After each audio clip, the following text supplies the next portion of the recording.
Dr. Aomawa Shields is the Claire Booth Lucy Associate Professor in the Department of Physics and Astronomy at UCI. She is an astronomer and astrobiologist whose research focuses on exploring the possible climates and potential habitability of Earth-sized planets orbiting cool, low-mass stars. She uses a hierarchy of computer models along with observational data from space and ground-based observatories to carry out her research.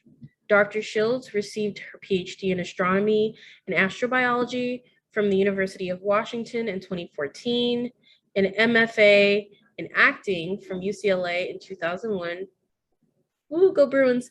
And a Sci-B in Earth and Atmospheric Planetary Sciences from MIT in 1997. She's held an NSF Astronomy and Astrophysics Postdoctoral Fellowship and a UC Presidential Postdoctoral Fellowship at UCLA and at the Harvard-Smithsonian Center for Astrophysics prior to joining the UCI family in 2017. She was awarded the prestigious NSF Career Award to pursue an innovative program of research and education at UCI. Her research is also supported by the NASA Habitable Worlds Program. A 2015 TED Fellow, Dr. Shields' number 39 TED Talk, How We'll Find Life on Other Planets, has garnered over 1.8 million views. She is a founder and director of the organizing Rising Star Girls, which encourages girls of all colors and backgrounds to explore and discover the universe using theater, writing, and visual art. She is the proud mother of a 4-year-old rising star girl, Garland Rose, who she and husband Stephen have deemed the most extraordinary life form in the universe. All right. Thank you so much for speaking. We're so excited. Thank you, Dr. Shields. Thank you. Thank you for that wonderful introduction. It's an honor to have been asked to be here with you today. Okay, so I'm going to be talking with you today, and it won't all be me talking, so I'll say more about that in a minute or two. But I'm going to be sharing with you and focusing today on an interdisciplinary journey to discovering my true path among the stars. And the subtitle there is, and how you might go about finding yours too, if that's something that you're still musing about. I want to cover the most important part of this whole workshop right off the bat, and that's how to pronounce my name. So we'll go through it together. It's pronounced Aomawa. The emphasis is on the O. And from wherever you are in the world, let's all say it together. This is a little more fun when we're all in one room, but we'll see. We'll do the best we can here. So 1, 2, 3. Aomawa. Aomawa. Thank you. Thank you for those of you who had your audio on. It helps to have that cacophony.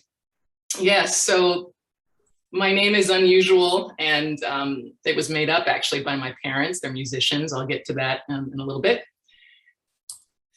Something else unusual, I'm going to ask those of you here to participate, and this is not at all required. If you prefer not to, that's fine. I just ask that you allow yourself to sit quietly so that those of us who would like to can participate. And a moment of mindfulness practice. So let's have those of you who would like to participate close your eyes and allow yourself to sit back in your seats and notice for a moment where your body is making contact with the floor or the chair, whatever surface is supporting you.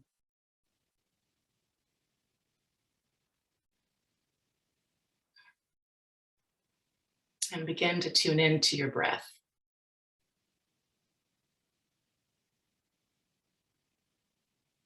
Notice the quality of your breath, whether it's shallow or deep.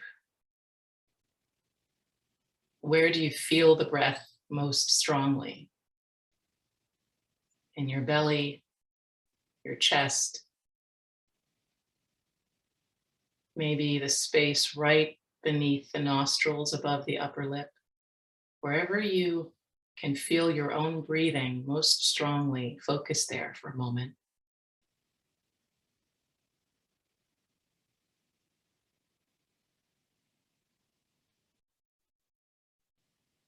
And we're tuning into a simple process that is the most important thing that we do every day. We breathe. The clearest indicator that we are alive.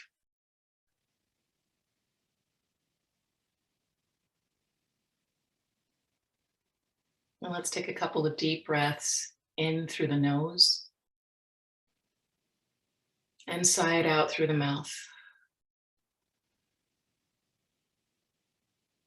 And again, in through the nose and let it go out through the mouth.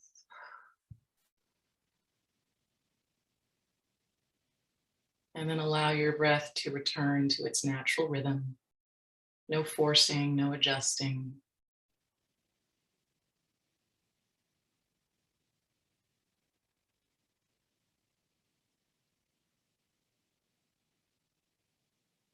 So much of what we do every day is striving,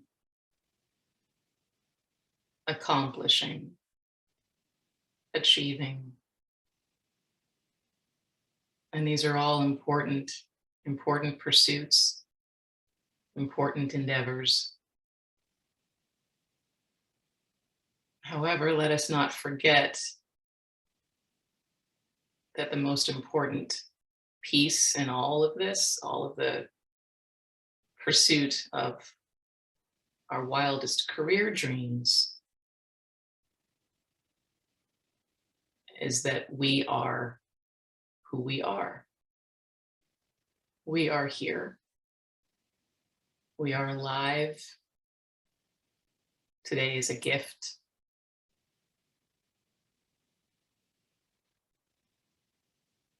And if we don't achieve any other thing beyond walking around on this earth and breathing, that is enough. We are enough. Then you might, if it resonates for you, say to yourself, I am enough. I am enough.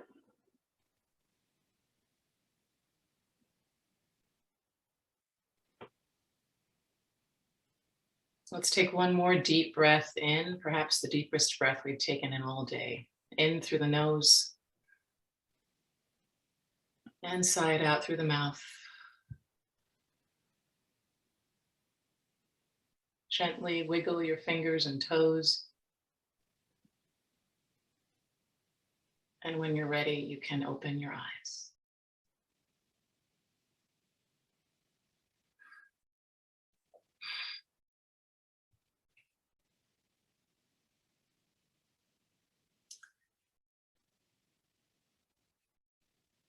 So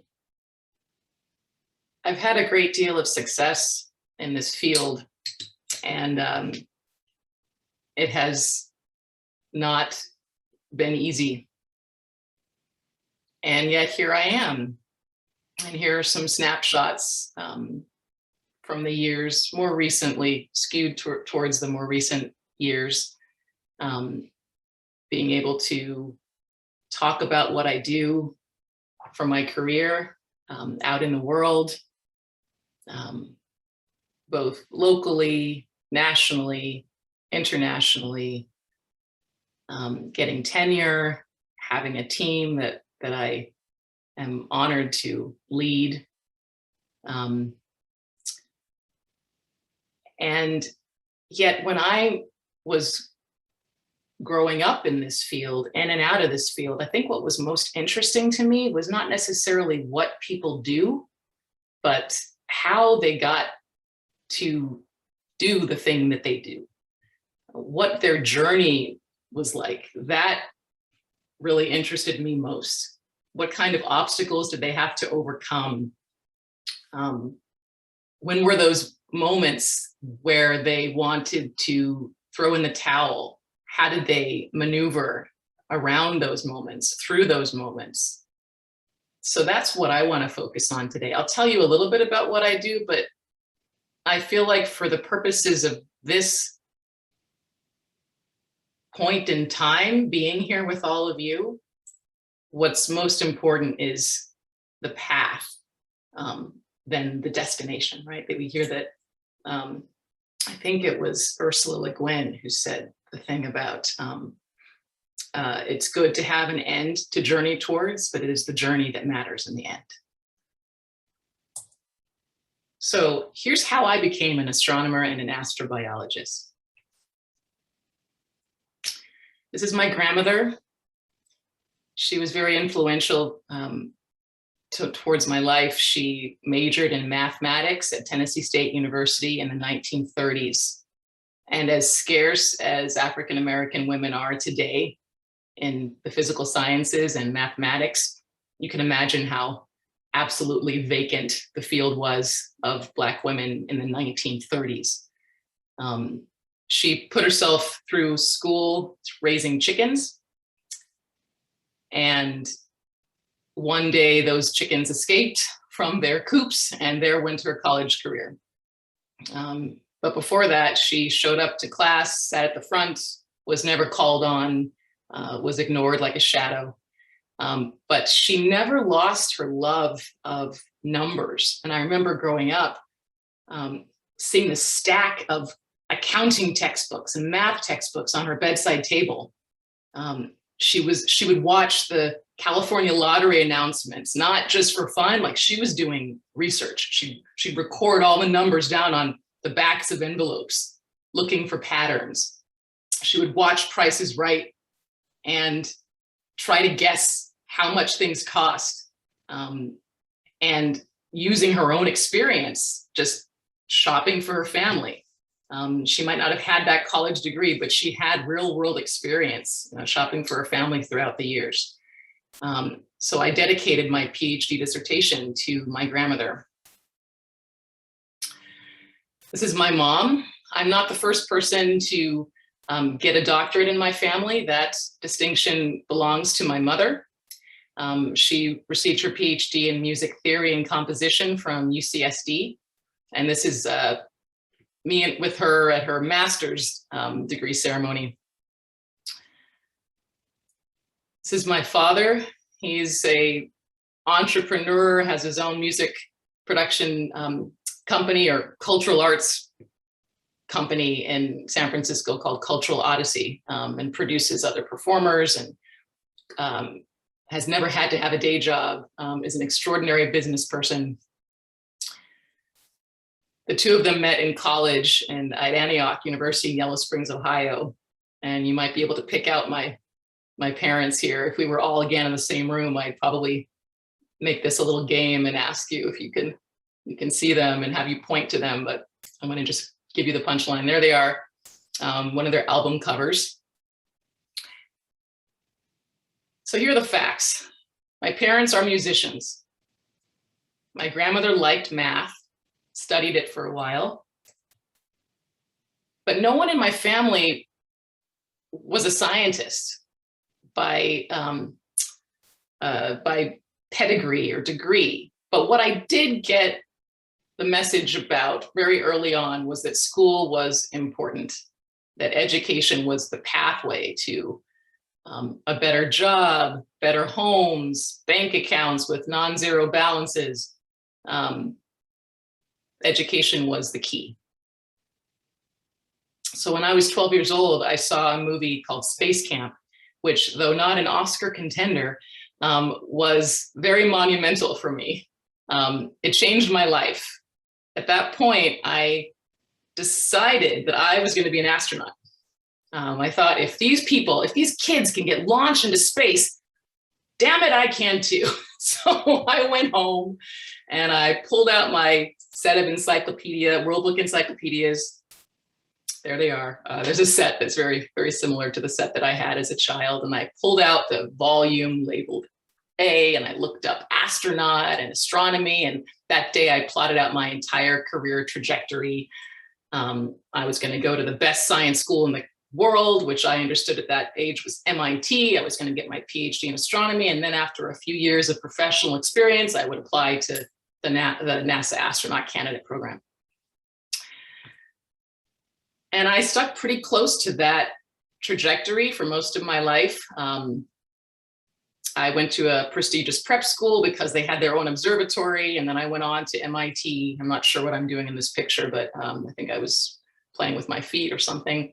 And then I went right out of MIT into a PhD program in astrophysics at the University of Wisconsin-Madison.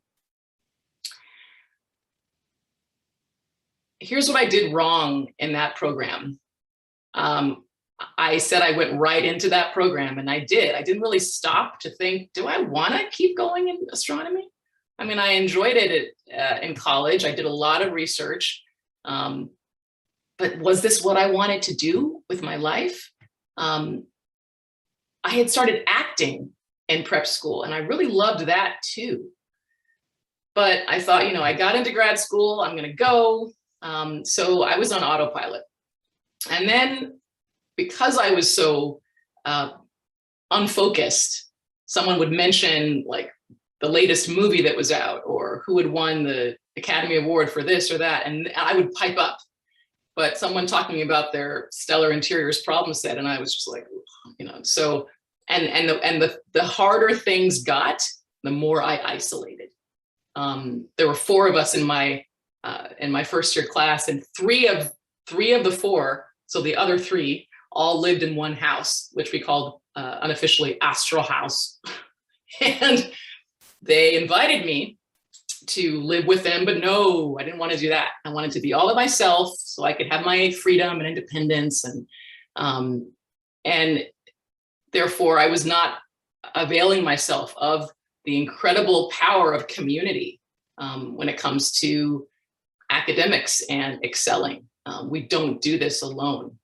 Science is not an individual effort, it's a team sport. And I didn't get that then. So after a year, I left. I looked around me, and these were the things I loved. I loved science TV shows and movies that had a sci-fi focus.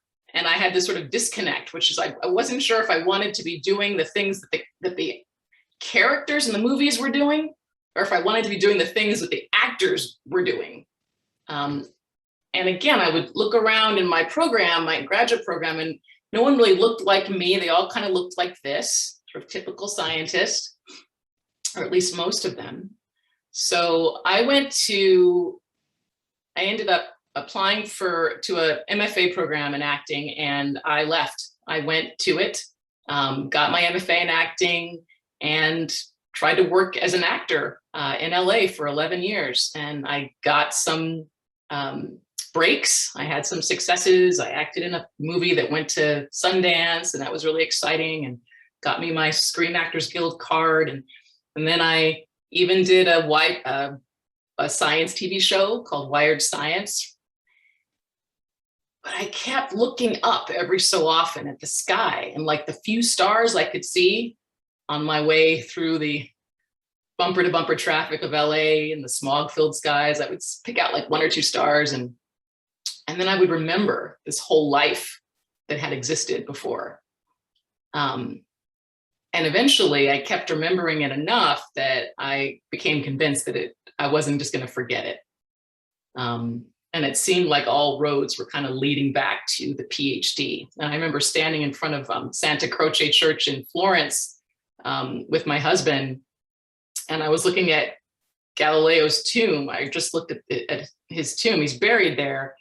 And I like fully surrendered. I was like, okay, if I'm supposed to go back to grad school, study for this, god-awful physics GRE, like again, I'll do it, and I'll do the whole process. And like, that's what I'm supposed to do, I'm willing. And I went back home and I did. I started that process all over again. And in the process of that whole thing, I ended up taking a day job working at Caltech in support of the Spitzer Space Telescope. which, like Hubble, was in space for a long time and was looking at the universe with infrared eyes instead of visible eyes. And it's really good at looking at stuff like dusty star formation and the interstellar medium and stuff like that. And so I was actually scheduling, I started off as a help desk operator and then actually scheduled observations on the spacecraft, which was really exciting. It was like putting jigsaw puzzle pieces together.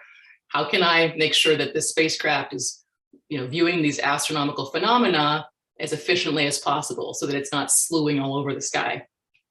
So every week on that of that schedule was a game. But I eventually, as I said, became willing to go back and get the PhD. I was handing off all these help desk tickets to people who had the PhD, and I started to go to astronomy talks again, and I found the ones that interested me were all centered around a specific topic that had exploded during the 11 years I'd been gone from the field of astronomy. So I decided to exchange my life in Hollywood for a life in the Pacific Northwest, at least for 5 years, at the University of Washington. And I'll tell you what I did right during those 5 years. Right off the bat, I learned about Women's Re-Entry Program, which is a program for women who were re-entering school after a significant time away. And I was like, sign me up, that's me. This time I was 34, starting a PhD program. So on average, 10, 11 years older than my counterparts who were coming right out of undergrad. So I did that program. There happened to be a process group for graduate women of color that was led by an African-American man who was a mental health therapist and specialist. And he just made a space for us every Friday to come into this room with some snacks. And we just went around the circle and talked about our lives and what we were struggling with. And he encouraged us to put the self, he would always say the self first in all of our decisions and our actions. And that was an incredible resource for me. I will continue to be indebted to that program. This time around, I did not isolate. It was, oh, you're studying for the qual? I'll be there. You're doing some qual practice problems, some exam problems? Yep, I'm there. There was no hiding in my own apartment while the other younger classmates were all studying together. I was there. I put myself in that space with them and passed my qual along with them, same time they did. So it was saying yes to community rather than isolating and kind of swimming in the sea of there's no one like me, no one can understand me. This time I let all of that go. I also said yes to a life outside of my academic program. But I had to be clear about my focus. I'm a person who, if you haven't already guessed, had a lot of interests, right? These the science, the acting. I also loved to write and to paint and play violin. I could have gone a lot of different avenues and directions. And so it was very important for me when I got the suggestion to give it 100%, because I really had never known what it was like to give one thing 100%. So the things I had outside of academia, I got married by that time. So we went to movies, we took weekends away at bed and breakfast. And that was really important for me to know that no matter what happened at school, I could come home and my husband would love me anyway. That was really crucial. I'm not saying you have to get married to succeed in grad school, but having people that you can connect with who maybe aren't in your grad program or aren't even in graduate school, who are can give you that perspective of, look, it's just a problem set, or it's just keep it in perspective. I found that to be really useful. And I might have, I would submit a poem to a literary journal or something and maybe do a reading somewhere, but I knew, or take a little painting class at the Arts Center in downtown Seattle. But I was clear that my focus was getting my PhD and doing whatever I needed to do academically to make that happen. These other things were hobbies.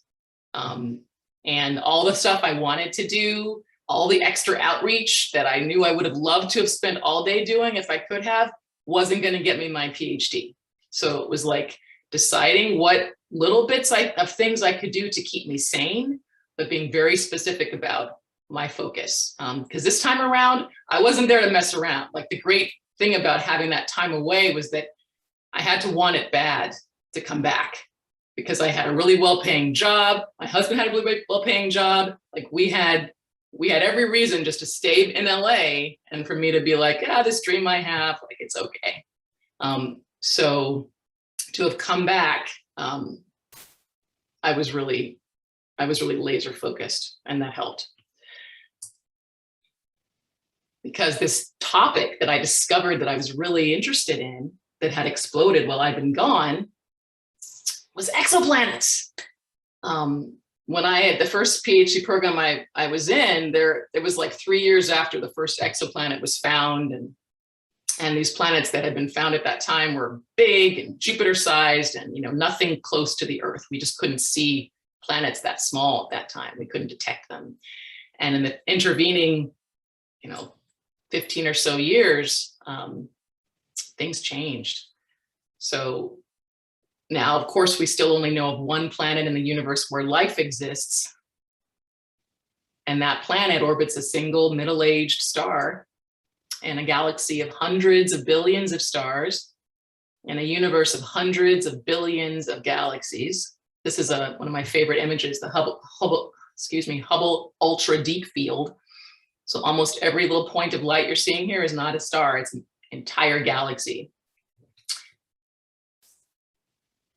And during my graduate program, I walked into, my second PhD program, so up at UW, I walked into Journal Club and listened to a senior grad student presenting a paper that, again, changed my life, changed the course of my career. It was that moment where I said to myself, this is what I want to do.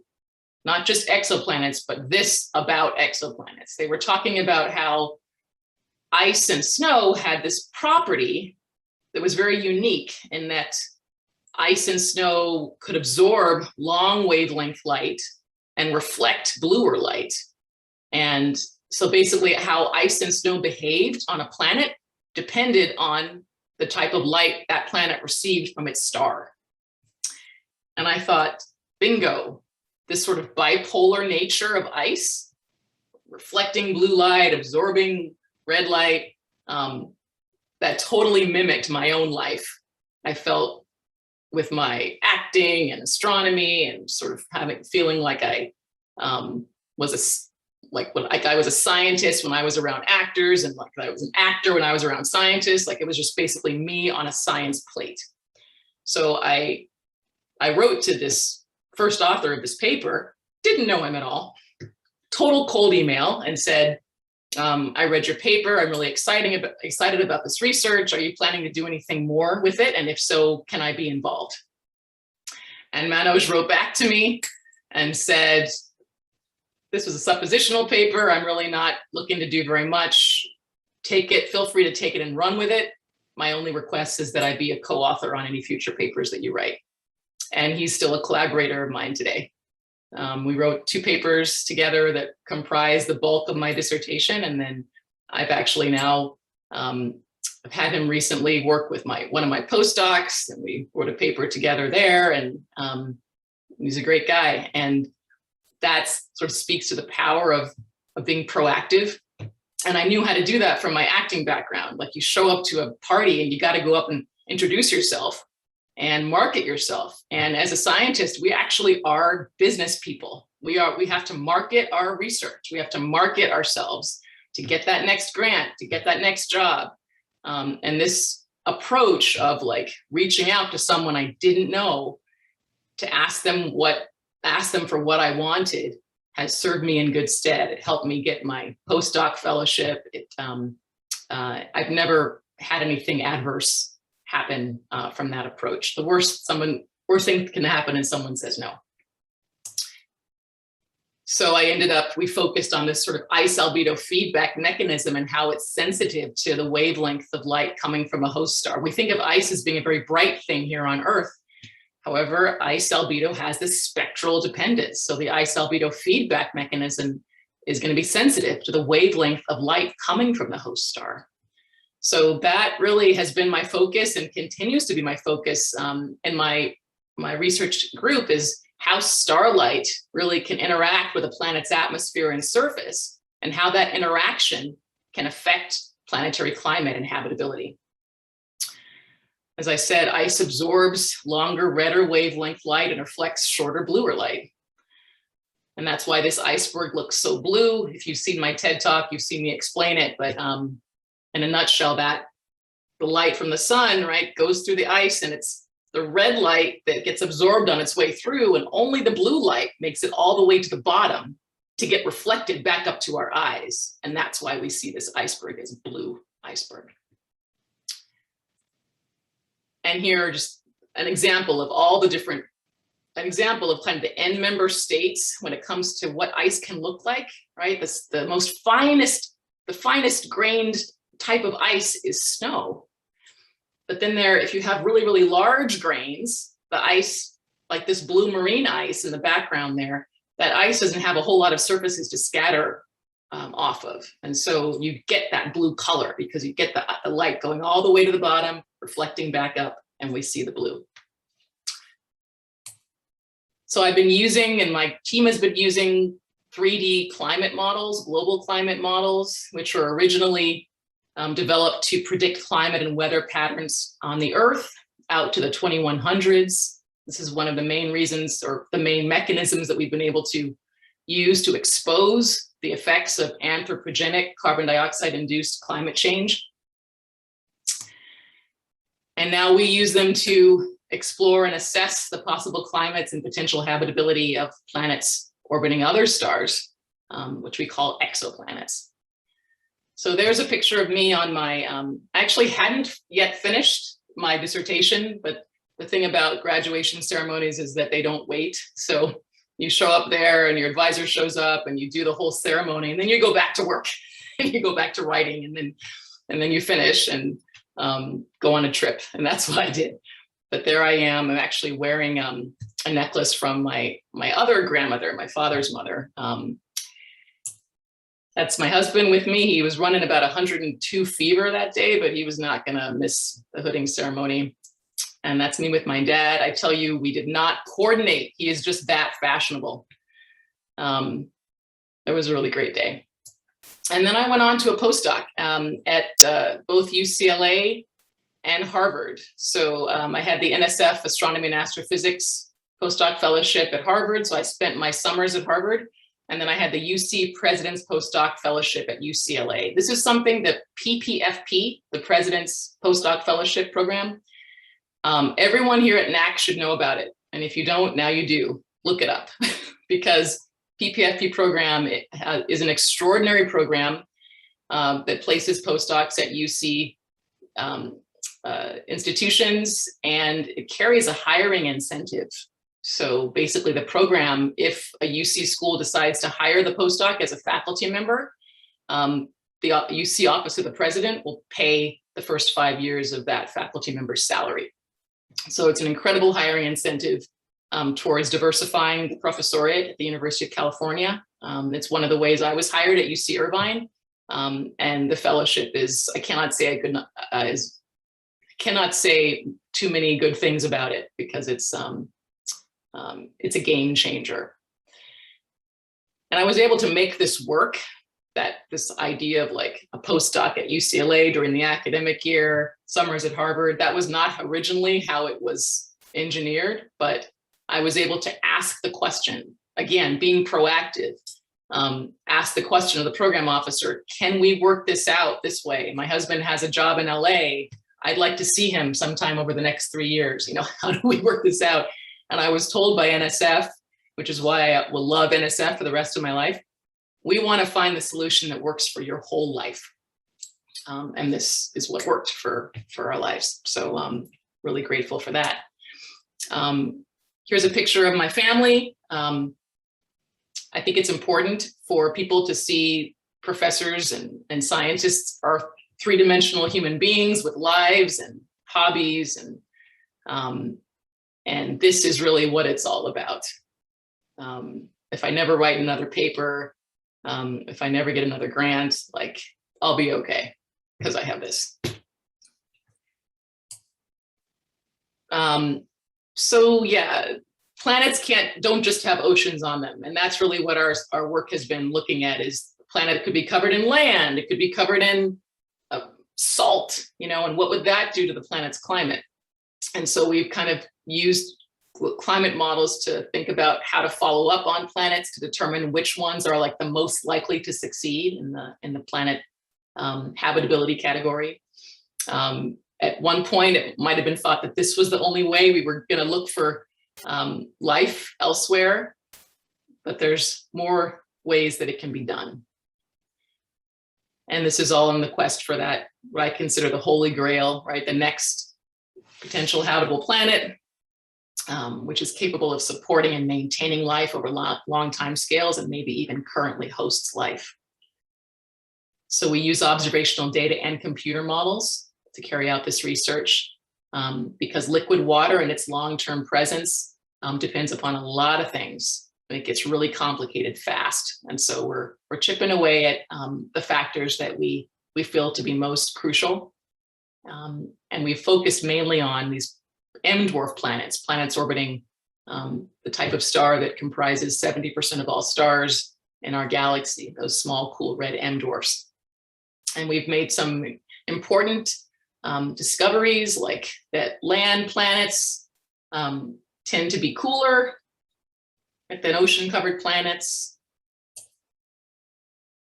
But things also change if the star is an M star. In general, planets orbiting M stars are warmer than their counterparts because of this ice and snow albedo effect, with M stars emitting more near-infrared and light, which the ice will absorb. And so a planet at a given stellar flux distance will be warmer if it's around an M dwarf than a hotter, brighter star. And we've looked at specifically the TRAPPIST-1 system and explored how if we change the land surface composition, we get a sizable difference in climates, depending on what that land composition is, whether it's granite or dune sand or calcite. And that's been an important discovery. We've even looked at what it might be like if a planet gets cold enough for salt to literally precipitate through the ocean and the ice to form a crust at the top. And how that, if we look at how reflective that surface is compared to regular salt-free snow and ice, the difference is sizable. And we've quantified that and worked with a glaciologist named Regina Carnes, and we wrote a really fun paper looking at the effect of hydrohalite, which is this sodium chloride dihydrate, this sort of salty ice on planetary climate. And then we've also quantified the fraction of habitability as an eccentric planet goes throughout its orbit.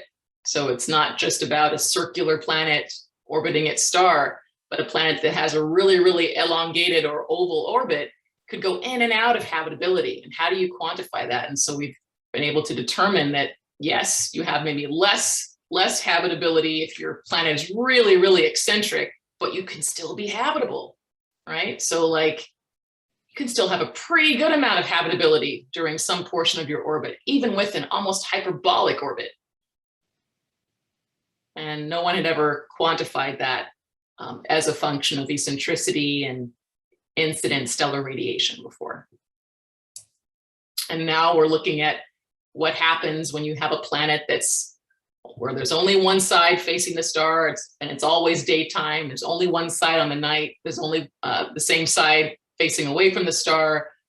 Could you have this exciting region along the terminator where the planet could only be habitable there?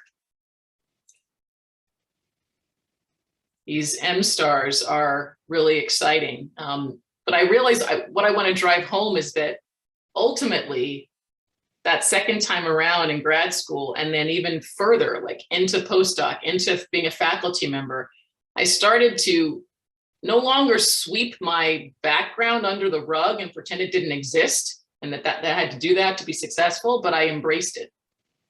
I knew I was different, and I discovered that that could be a strength, that acting background actually made me a better communicator than if I hadn't had it. And that there was no reason for me to ignore it or deny it. And I actually capitalized on it to form an educational program that uses theater and writing and visual art to help middle school girls of color explore and discover the universe for themselves and be a part of it. There's so much more than what we can see with our eyes. And that's what we're trying to get these girls to understand. There's so much more to them than meets the eye. And they have a great time using the inherently personal creative arts to process what they learn about the universe. That personal connection that they develop in the course of that is something that no one can take away from them, especially when the heavy math and science comes in. And so we did our first virtual workshop this past summer with 40 girls from around the country. And it was a great success. And we have assessments that we've carried out that that shows that these set of questions, like I see myself as a science person, and I talk to my family and friends about science, that there's a discernible improvement and increase in the level of agreement with these statements after the workshop compared to before for these girls.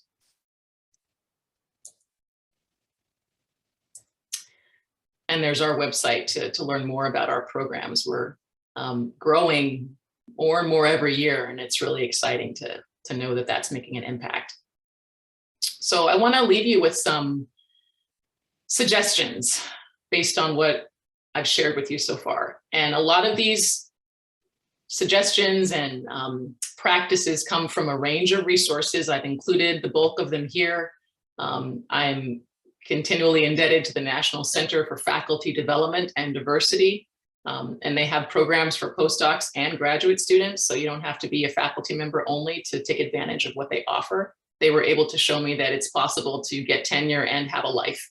I'm firmly one of those people that believes that you can be a faculty member and work 9 to 5. And I've done it. And mindfulness practices and all sorts of helpful interdisciplinary techniques have helped me to be able to be happy in the career that I have. Learn about yourself and learn to love what you discover.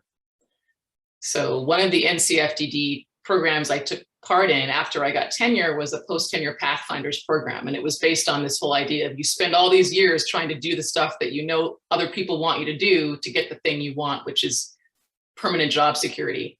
And then when you get to that point, it's like, what next? Do you keep doing things other people want you to do? Or do you, for the first time, actually say, what do I want to do now that I have the freedom to do it without worrying about ramifications or people voting on me? And so this whole program was based on that. And they asked us the question, who are you? We got to ask ourselves that question, who am I and what do I love? And by answering those two questions through reflective writing, through interviewing people whose career paths we were considering, we were able to choose our own post-tenure career path. And so I'm sharing you mine with you mine, my possibilities map. I discovered that who I am is a champion of interdisciplinarity with kindness and healthy personal, family, work-life balance as my core values. What I love is using my experience to inspire others to embrace their whole selves and full potential. And, I still have other career paths that I'm considering that I haven't fully ruled out, but I have ruled out some after talking to people who have careers in those areas and determining that some things worked for me, but some things didn't. And But what I know for now, at least for the foreseeable future, is that my career path is sharing my story as broadly as possible through writing and speaking. And this is why I was so excited to give this workshop, because it's exactly doing what I want to do. So I wanted to share this with you as an example. Yours is going to probably look much, much different, or maybe not, who knows, but it'll be yours. And that's the most important thing. And so you kind of like identify people that are doing what you're considering, and then you actually do the cold email or the cold call, and you say, can we have a conversation on the phone for 20 minutes where I ask you what it's like to be doing the thing you're doing?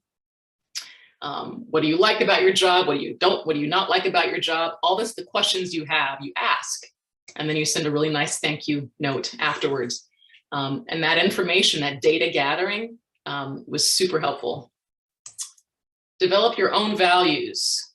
So I shared with you mine: healthy, personal, family, work-life balance, and kindness are my core values, right? So everything I do on a daily basis, I try to do in support of those values. But it was really helpful to identify them and be concrete and trust them. Have a life, driving that point home. And there's something called the three-legged stool, which I learned from Kartik Sheth at Caltech. And this idea of, like, as grad students, you largely have coursework, teaching, research. But if any one of those things at any given time, one of those things is going to suck. Let's just be real. Like, they're not all going to be awesome at the same time.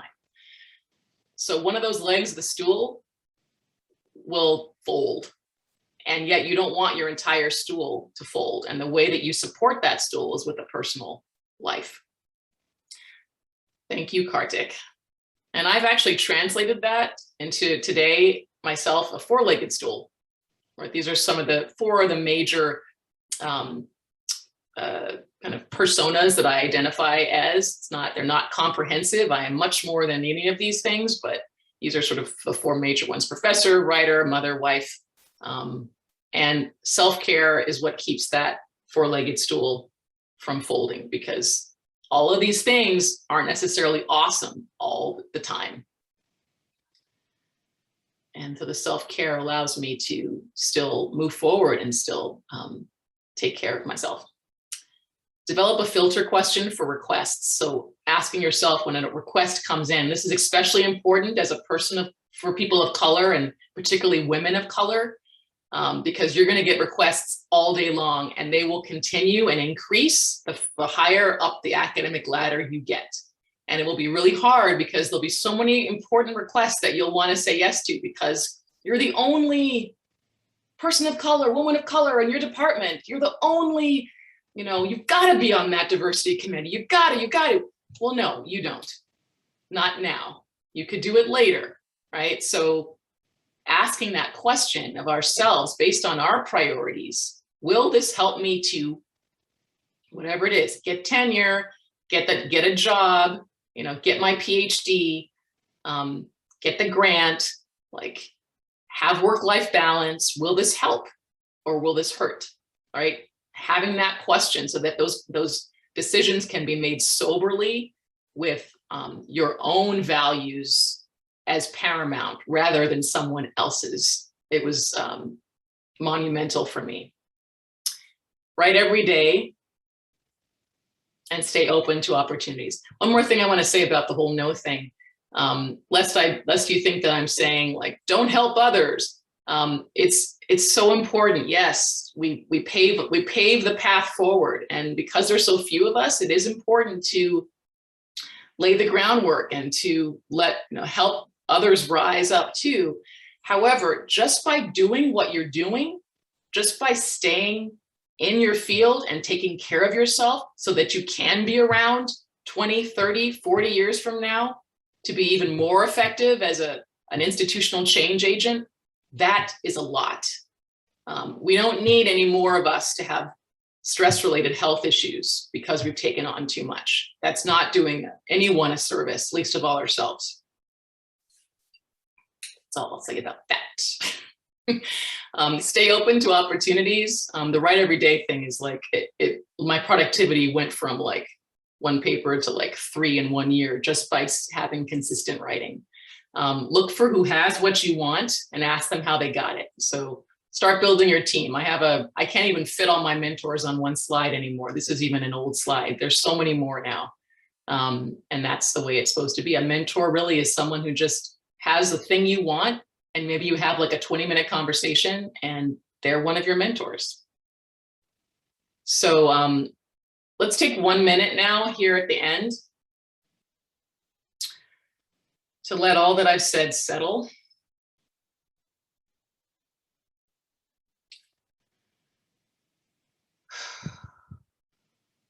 To notice what resonated for you, what you might want to incorporate into your own routine, and what you would prefer to leave.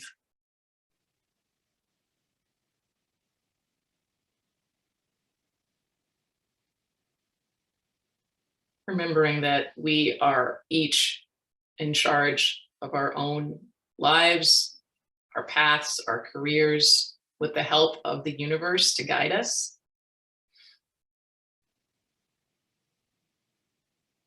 And we don't have to do anything alone ever again.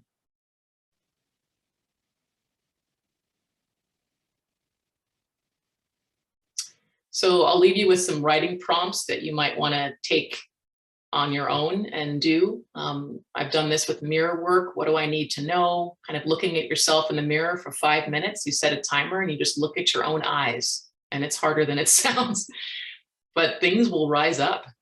What do I need to hear myself say? You could do I want and write for 5 minutes, free write. Who can I contact? And this powerful question, if I didn't have to worry about what others thought I would do, and fill in the blank, or what would I do, if you want to put it in question form.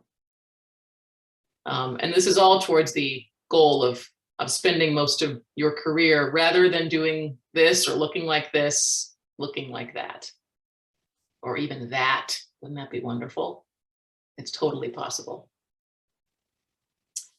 I want to thank my institution, my funding sources, all of my collaborators, and all of you for all of the things that you do to make this field shine in all the colors of the rainbow.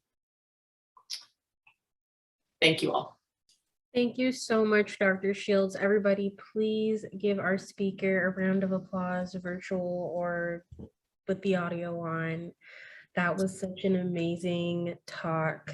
Do we have any questions for our speaker? Hi, Dr. Shields. Thank you. That was a really great talk. I was curious if you had, because I know the work-life balance for pretty much everyone is an issue. So if you had to give one tip for what someone could do to change their work-life balance, do you have something in particular you'd suggest? The weekly planning meeting. So the NCFDD, and if you hopefully are at an institution that that has a free membership, because many of them do. So facultydiversity.org, I'm going to put it in the chat. And if you don't, email me and I'll send you like a link to a Inside Higher Ed article about what the weekly planning meeting is. But basically it's like prioritizing your personal health and wellness goals and your research and writing goals in a Sunday meeting called the weekly planning meeting. And then you put that, basically the big rocks you put in first, and that's on your schedule. And then everything else, which is kind of the small rocks, the small stuff, fills in. And the whole idea is not to get it all in. You see quite quickly that you're never going to get caught up. You're never going to get it all done. And that's not the point. It's prioritizing those things that are most important. That's how my life and schedule, career life and personal life, was able to change for the better. So I'll put the link into the chat. Thank you so much again, Dr. Shields.